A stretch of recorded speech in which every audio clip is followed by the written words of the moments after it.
I'm Larry Menti. Welcome to Jersey Matters. Maybe the most interesting person in the area, certainly the most interesting person in the state of New Jersey, is Chris Christie. Questions and controversy surround the governor, and covering it all is the political reporter for the Asbury Park Press, Bob Jordan, who recently had this headline: "Has Christie abandoned New Jersey?" And it comes complete with a map that shows everywhere he's been traveling, what, for the last year? Or That's the last year.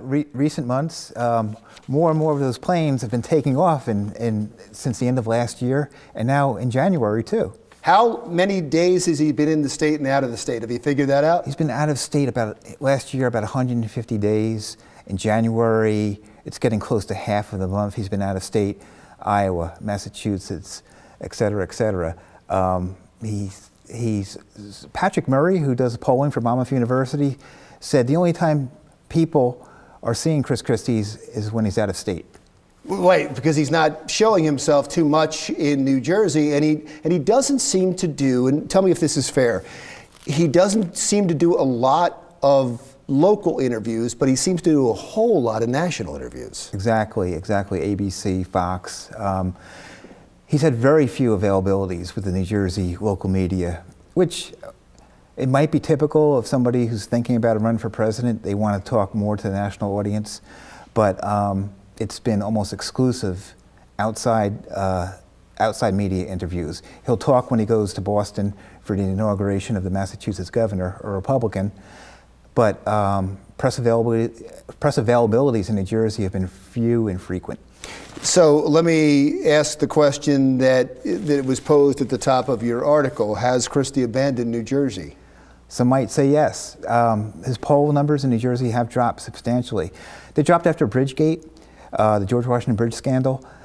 Came back a little bit. He rode that out, but people started reacting to Christie being out of state during 2014. You know for a fact, I mean, did the polls show that it's because he's out of state that his poll numbers are dropping?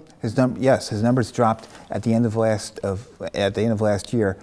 He was constantly on the road for the Republican Governors Association, a political group he was the chairman of last year. He was campaigning on one hand for governors in other states, Republican candidates, but on the other hand, those trips conveniently raised his profile in terms of a potential presidential run. He's got to be smart enough to know, or somebody in his staff has to be smart enough to tell him that if his poll numbers drop in New Jersey and he can't sustain support in New Jersey and he makes the media upset in New Jersey, that's going to hurt his national chances, that's going to end up being a story. Yes, but let's see, realistically, let's go into 2016. Let's say Chris Christie is the Republican nominee. He's facing Hillary Clinton or Elizabeth Warren. Does he need New Jersey? He's not No. And that's not what I'm getting at. I understand where you're going with it, that he may lose his own state. I get that. That may happen because it's certainly a Democratic state, but he's not helping himself in that regard. But certainly a story is going to be, if he announces for governor, well, his approval rating in his own state is 44%. True, good point. But there's been other candidates who, as they get the philosophy, as they embrace the philosophy of their party, conservative, liberal, it's going to tick people off in their home state.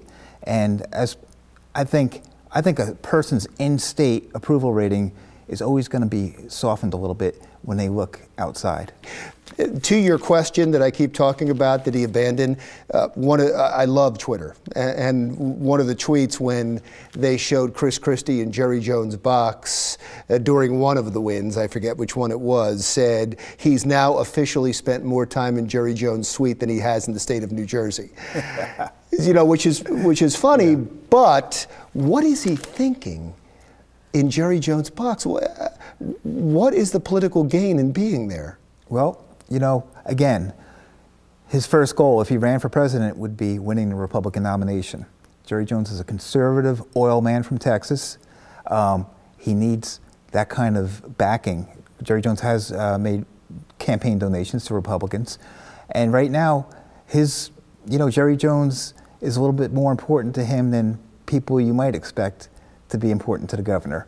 For him, it's what he needs to do. If he's serious about running for president, he's got to cozy up to the Jerry Joneses of the world. Look, I've worked in both Philadelphia and in New York, and I have never heard a man so quickly hated on talk radio than Chris Christie by Eagles fans and Giants fans. I'm sure Jets fans are upset too. I think you forget there's two teams that play in New Jersey, and he's supporting somebody else. So, and the Jerry Jones aspect, of course, is we've been told many times that he grew up rooting for the Cowboys. So you have the Cowboy infatuation, and you have, I need a Jerry Jones to help me run for president someday. But he still doesn't have to rub it in our faces. That's True. the bigger point. Dance around. Real quickly, I do want to get to, which I think is more of an important issue than people are giving it credit for, the fact that Jerry Jones paid for his trip when they went down to Dallas. They seem to be poo-pooing the whole thing. It's not a big deal. He's going to have to pay that money back. You would think, yeah. Jerry Jones has a contract with an authority from New Jersey and New York, a government authority, the Port Authority, and Christie's the governor of New Jersey. So Jerry Jones is a vendor. Usually elected officials don't take gifts from vendors. Sure. So if you do the math, payback seems like a no-brainer. We'll continue to follow Chris Christie, I'm sure, as the rest of the country will, and continue to read your stories in the Asbury Park Press. Bob Jordan, thank you so much. Stick around. Jersey Matters will be right back.